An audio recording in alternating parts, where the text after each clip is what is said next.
Bom dia a todos. Inicialmente já peço desculpa, eu estou um pouco fanha, um pouquinho gripada, mas se Deus quiser vamos conseguir aí passar por toda a apresentação. Bom, sem mais delongas, a gente veio trazer hoje a influência do ORSoftware, né, dessa tecnologia, como o Rodrigo mesmo mencionou aí inicialmente, que por mais que já está consolidada aí no mercado por mais de 20 anos aproximadamente, na mineração ainda é vista como disruptiva e é importante que a gente traga aí bons exemplos para que a gente consolide cada vez mais essa aplicação. Bom, esse trabalho ele foi feito pensando principalmente na avaliação da HLS, eu acredito que o pessoal da SGS está até aqui, foi feito no laboratório deles. Tudo bem, Alver? E é um estudo que foi feito, apresentado na May Conference do Critical Minerals, então traz para a gente aí um embasamento técnico bem legal do porquê, no detalhe, de utilizar essas tecnologias. Bom, antes de tudo, para começar, eu vou explicar quem é a Steinert, o que nós temos aqui e onde começou assim, toda essa ideia de utilização dessa tecnologia na mineração. Vai ser rápido. A empresa Steinert é uma empresa multinacional alemã. Nós estamos com uma presença global.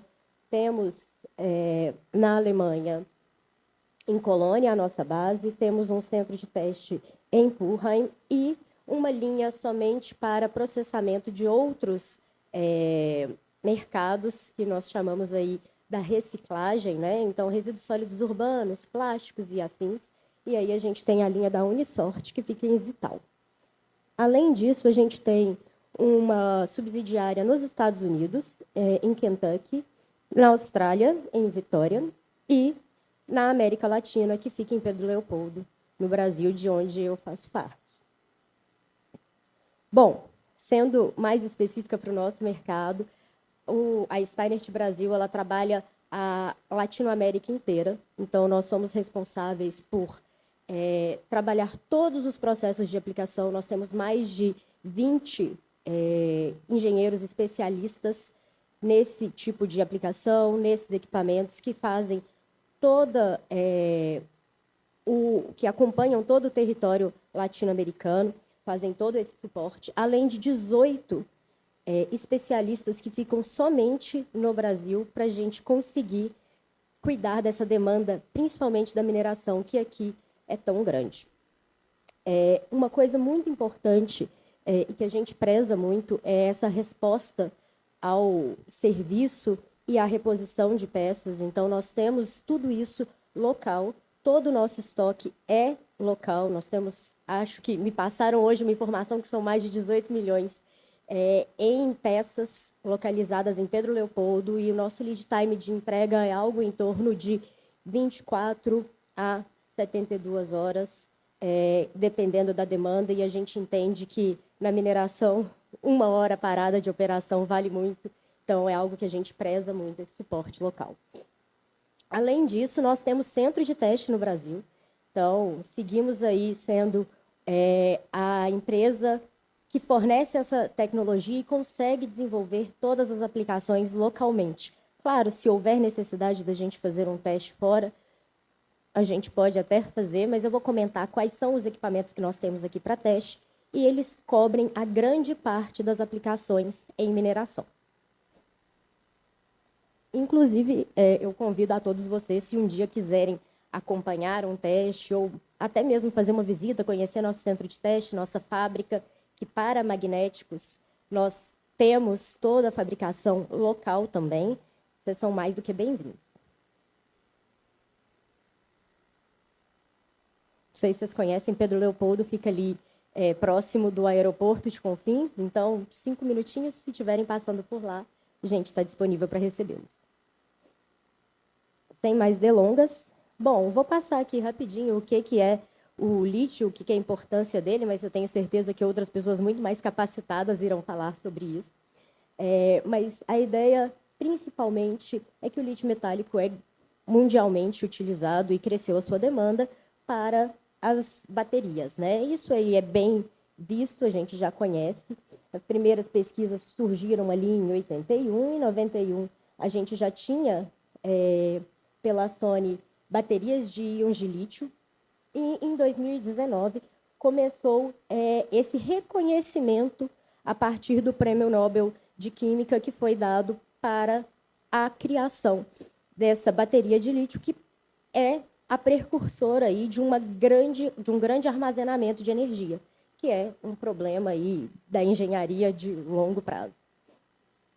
Se a gente vê, a gente tinha algumas projeções ali até 2023, que a gente teria mais de 90% do consumo global de lítio associado à bateria. Então, esse mercado precursor vem muito aí dos carros elétricos e justamente as baterias de fosfato e ferro-lítio são as mais utilizadas nesse processo. E se a gente olha atualmente, a gente ainda tem essa demanda crescente, por mais que o mercado mostre uma certa estabilização no fornecimento, porque as mineradoras chegaram ao ponto de começar a conseguir fornecer esse recurso tão precioso para o mercado. Então, o que antes a gente via aí, a gente brincava há 4 anos atrás, quando o Rossandro começou a fazer esse evento, 4 mil dólares a tonelada, hoje não está nesse sentido, a gente vê uma regularização do mercado, porque a demanda e a oferta começaram a se equivaler. Mas ainda assim é uma demanda necessária e é uma oferta que o Vale está propiciando para o mundo inteiro e é bem reconhecido. Se a gente olhar os depósitos de lítio no mundo, a gente tem aí depósitos que ocorrem tanto em salmoura quanto em pegmatitos. E essa demanda, principalmente de um processamento simples, para que o depósito do pegmatito ele tenha uma concorrência com a salmoura, que tem um processamento infinitamente mais fácil, é muito necessário. Então, todo corte de custo, toda redução, toda facilitação nesse beneficiamento, ela é importante para que a gente ganhe competitividade e as empresas, principalmente do Vale do Lítio, que tem uma característica muito importante que eu vou falar para frente, consigam explorar cada vez mais o seu poder de fornecimento global.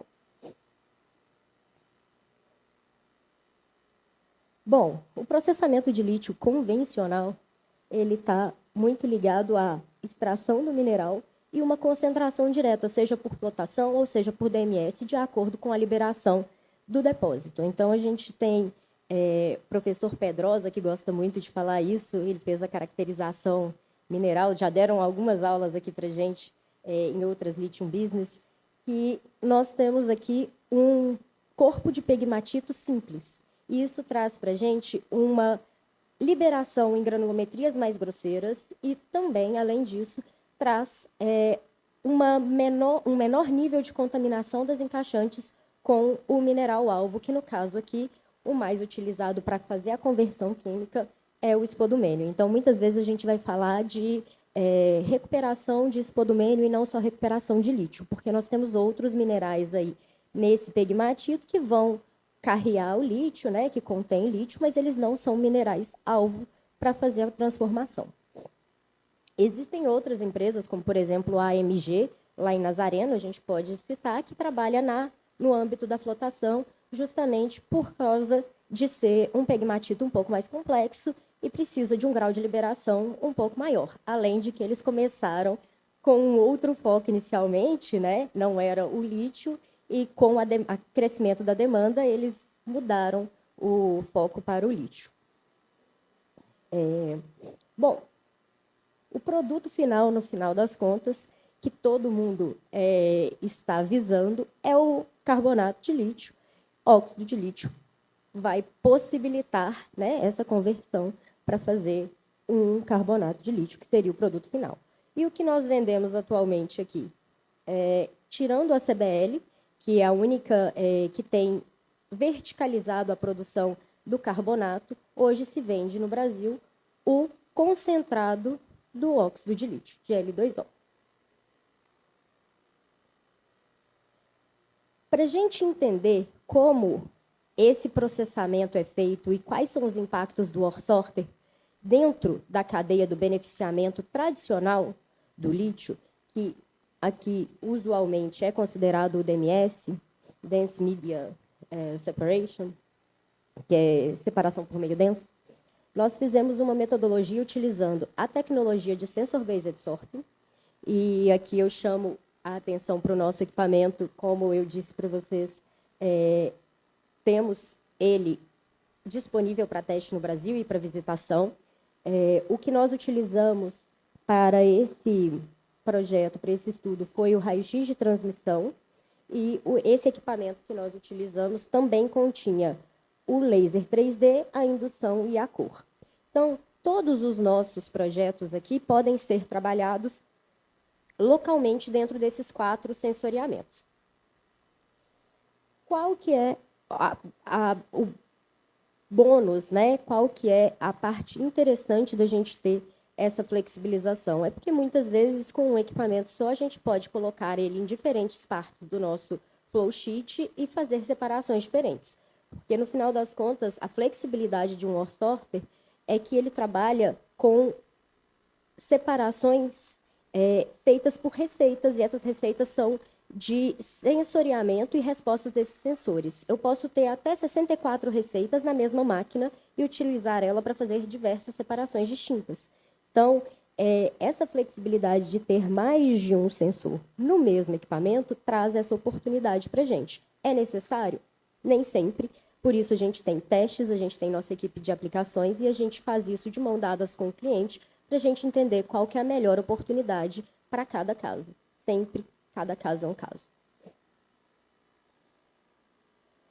O que a gente utilizou especificamente nesse projeto foi o raio-x de transmissão. E a gente tem um raio-x que ele trabalha com dupla canal energético. Então, nós vamos ter uma emissão de uma energia que a gente chama alta energia e uma baixa energia. Isso ajuda com que a gente consiga compensar um pouco os fatores de forma e de espessura, porque esse equipamento ele vai funcionar muito similar ao que a gente tem, por exemplo, num aeroporto, que é a absorção de energia a partir de uma matéria. Então, eu passo fótons pela rocha e o quanto que essa rocha absorveu daquela energia me fala se ele se ele tem um raio atômico maior ou menor. Então, se absorveu mais ou menos energia de acordo com o seu peso atômico. E o que isso é tão importante assim? Por que isso é tão importante assim? Porque isso traz uma distinção muito específica de quando a gente pensa no DMS. Por quê? O DMS ele vai trabalhar com a densidade específica ao invés da densidade atômica. Então, quando a gente compara, principalmente aqui no Vale do Lítio, o xisto e o espodumênio têm uma densidade específica muito próxima, ali cerca de 3,2, 3, e a gente precisa fazer essa separação, normalmente, convencionalmente, via meio denso. Como que funciona a teoria inicial assim, de uma separação via meio denso? Você vai ter um equipamento rotativo ali, onde você vai gerar a possibilidade de todo o material que estiver abaixo da sua densidade de um meio que você criou, no caso do tratamento de lítio, muitas vezes é o ferro-silício, tudo que estiver abaixo dessa densidade média que você colocou no meio, ele vai subir e tudo que estiver mais denso vai descer. Então, a gente usa a gravidade a partir da densidade específica para fazer uma separação. E quando a minha rocha encaixante, o meu rejeito, tem uma densidade muito similar ao meu produto, o que acontece? Essas coisas se misturam. Então, qual o grande ganho para você utilizar o ore sorter aqui? É você retirar essa rocha encaixante, esse xisto, que é um problema para a tecnologia seguinte, antes. Por isso, a gente chama o ore sorter como uma pré-concentração, e ele normalmente, como o Rodrigo mesmo mencionou, fica ali após a britagem primária, pode ser após a secundária também, depende do flow sheet, e depende de como foi organizado para cada projeto. Bom, aqui eu trouxe para vocês um estudo de caso local. Talvez muitos já podem reconhecer, é o Projeto Bandeiras, da Lithium Ionic. Ele foi feito em uma caracterização e, principalmente, uma coisa muito importante, a gente testou uma variabilidade mineral muito grande. Por quê? Porque há outros minerais que carregam o lítio e que podem, como eu disse, trazer uma falsa ilusão aí de ou a gente está recuperando menos lítio, ou a gente está perdendo lítio. Como a gente vai visualizar isso? O pessoal da Lithium Ionic fez uma caracterização mineral a partir de vários furos de sondagem. No total, a gente testou furos que variavam de 77 metros de profundidade a 463 metros. A ideia era tentar pegar toda a variabilidade do que virá acontecer na mina deles. Possivelmente uma estimativa longínqua, mas foi o que eles utilizaram, inclusive, para fazer os primeiros reportes deles da N43. Uma coisa importante. A gente utilizou faixas diferentes, granulométricas, porque nós estamos em momentos diferentes do flowsheet. Então, no fluxo de processo deles, o SBS vem à frente, né, o sensor sorter, e aí nós trabalhamos de 31 a 19 milímetros e de 19 a 7,5. Já no HLS, ele foi feito de 12 a 6,4 e de 6,4 a meio milímetro. É interessante ressaltar que, por haver algumas ocorrências de petalita, foram feitos 3 processos, um a mais do que normalmente é o convencional, aqui, utilizando densidade de 2,8, 2,7 e 2,45 no meio denso. Bom, primeiramente foi feito uma caracterização mineralógica, a gente precisava entender quais eram esses elementos que estavam carregando o lítio, e uma análise química da alimentação. Então, a gente sabe que a alimentação tinha um teor médio de 1,15, tinha um teor médio de ferro, que era o principal objetivo, né, o marcador do xisto, como a gente chama assim, quimicamente, e ele tinha um teor ali de 1,7. O principal objetivo era a retirada desse ferro, né? E dentro desses minerais apresentados, a gente tinha uma grande concentração de quartzo, albita e microclínio, além do espodumênio. Mas, além disso, a gente tinha petalita inferior a 2%, que era bom, mas teria também montebrasita, teriam alguns outros elementos de lítio que a gente precisou avaliar, lepidolita principalmente, para que não influenciasse na nossa análise final. Bom, como eu disse, o raio-x de transmissão, ele vai fazer essa especificação a partir da densidade atômica. Os minerais mais densos, como vocês podem ver, eles vão absorver mais fótons de raio-x e eles vão ficar mais escuros. É muito similar a um raio-x de osso mesmo, de um hospital. E os minerais menos densos, eles começam a ficar mais claros. O que eu consigo fazer com isso? Então, eu consigo fazer essa separação do que é xisto, que aqui nitidamente é o mais escuro, para o que são os pegmatitos, e tem as associações com os minerais que carregam o lítio, que são mais claros. É importante ver que, para todos os testes realizados em todo esse range de variabilidade, uma constante foi notada. O xisto, ele realmente consegue ser separado, em sua grande maioria, acima de 98%, do material que seria o pré-concentrado. Então, para o DMS, o material chegaria já sem xisto, mais clarinho. Quando a gente vê os resultados, bom, só um disclaimer inicial, todos esses dados são públicos, eu vou passar para vocês o link, é um projeto que foi publicado, então, aqui a gente tem liberdade para discuti-los no detalhe. principalmente, o que a gente conseguiu notar é que a gente conseguiu reduzir algo em torno de 40 a 80% de ferro geral para o produto pré-concentrado. Isso quer dizer que vocês deixaram algum xisto para trás? Não, isso quer dizer que talvez outros minerais também carregam ferro, mas em menor proporção.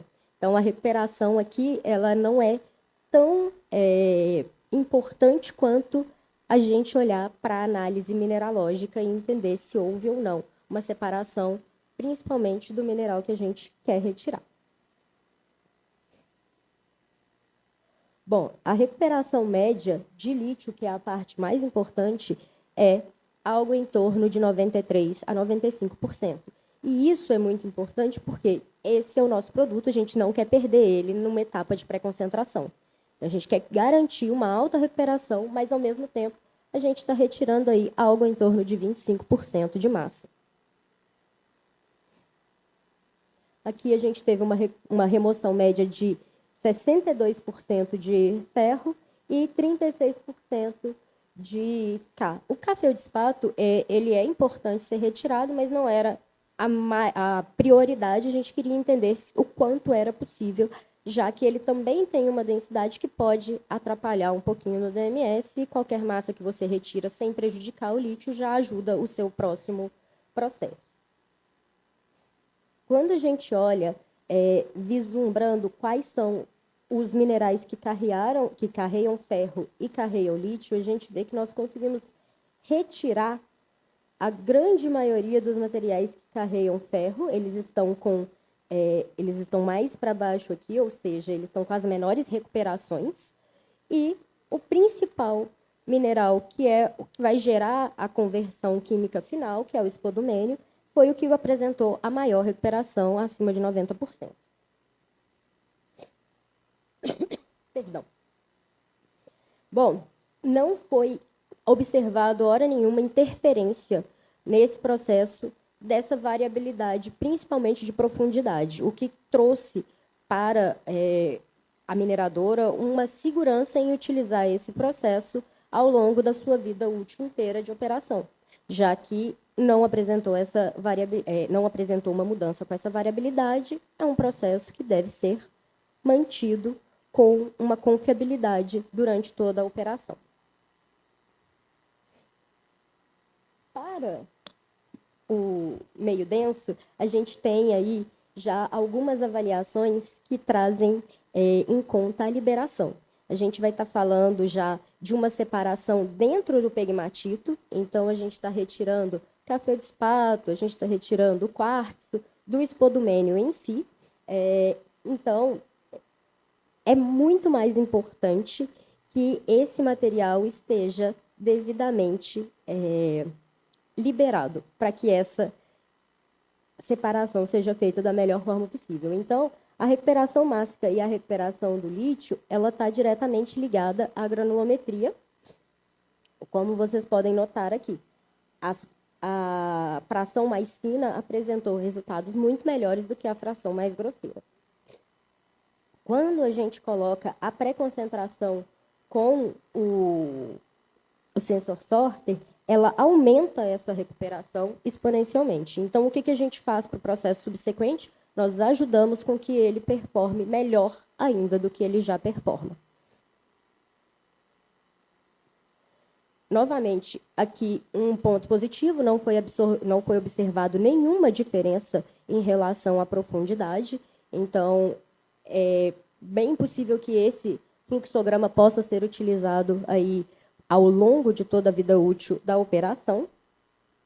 E a terceira etapa, que foi chamada de polishing, seria para a gente entender qual é a interferência dessa petalita, se a gente tentava recuperar ela antes, retirar ela antes no ore sorter, não teve uma grande relevância, porque mineralogicamente, depois da caracterização nós percebemos, ela representava menos de 2% do material alimentado. Bom, quando a gente combina os resultados, a gente começa a ver claramente uma projeção da recuperação de lítio, que está bem no superior ali, com o sorter e com o DMS ela já está um pouco mais baixa, então a ideia é com que a gente cada vez puxe essa recuperação para que ela fique cada vez mais alta, combinando os dois processos. E a remoção de ferro, que antes ela não era tão possível, ela começou a ser muito mais possível. Você vê que há uma distinção clara no SBS, como não há no HLS. Ou seja, o DMS ele pode até retirar um pouco desse xisto, mas ele não tem essa capacidade plena de remoção. Já o sorter ele faz isso com excelência. Então, combinando os dois processos, você tem uma eficiência muito maior. Já o feldespato, a gente pode dizer que ele pode ser separado por ambos, e ambos estão numa zona muito mais próximo da margem de erro. Mas o DMS apresentou melhor remoção do que o Orsorter. Bom, se a gente avaliar os resultados combinados de forma geral,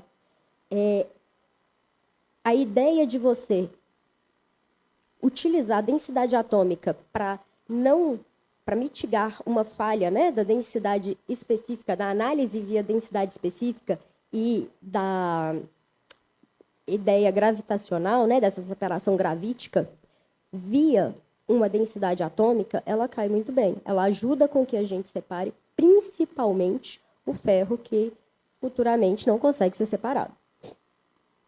Deixa eu dar uma passadinha. Atualmente, o processo ficou algo similar, já tem algumas mudanças aí, né? Cada hora que eles evoluem um pouco mais, eles vão trabalhando no flowsheet, mas basicamente a ideia é uma britagem, a etapa de Orsorting, e aí sim a separação via meio denso. Esse fluxograma acredito que já mudou um pouco, mas foi o fluxograma que nós publicamos na época a partir desse estudo.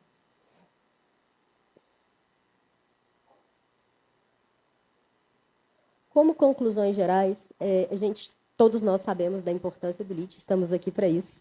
E é muito importante que a gente faça isso da forma mais sustentável possível, da forma mais segura possível, gastando, vamos dizer, o recurso da forma mais inteligente possível também.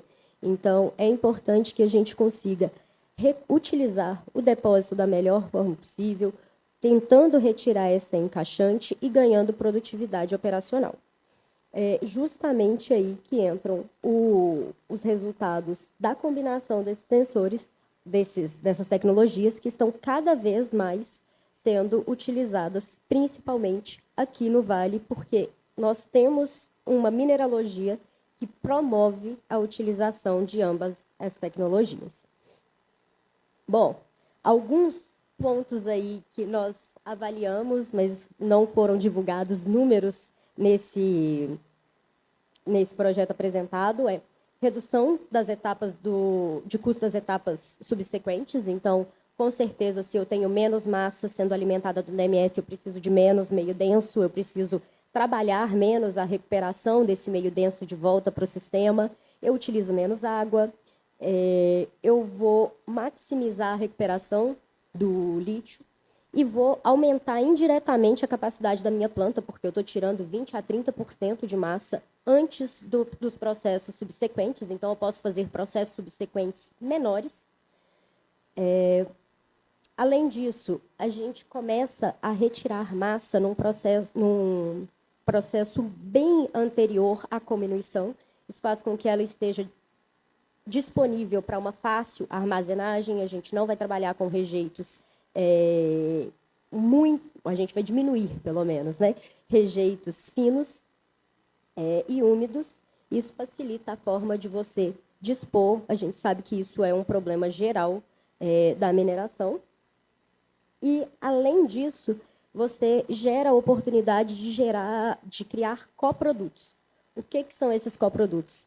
O K-feldespato, por exemplo, que é de fácil separação, como a gente viu, ele pode ser utilizado na indústria cerâmica, na indústria de vidros e, de forma geral, você cria um outro produto gerado daquela mina, apesar dela não ser o foco principal.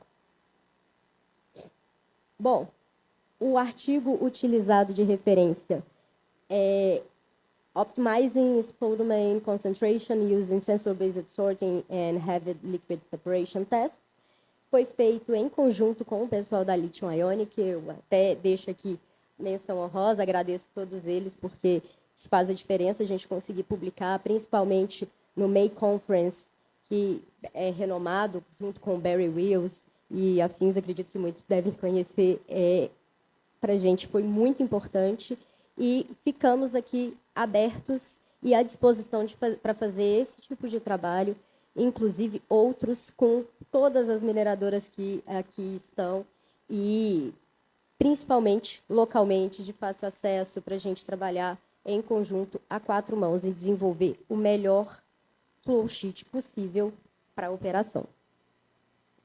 No mais, eu sou Camila Sena, agradeço pelo tempo de vocês. A gente está no stand bem aqui à frente. Quando vocês saírem, vocês já vão nos avistar, amarelo e preto. E a gente aguarda vocês para bater um papo a respeito. Muito obrigada.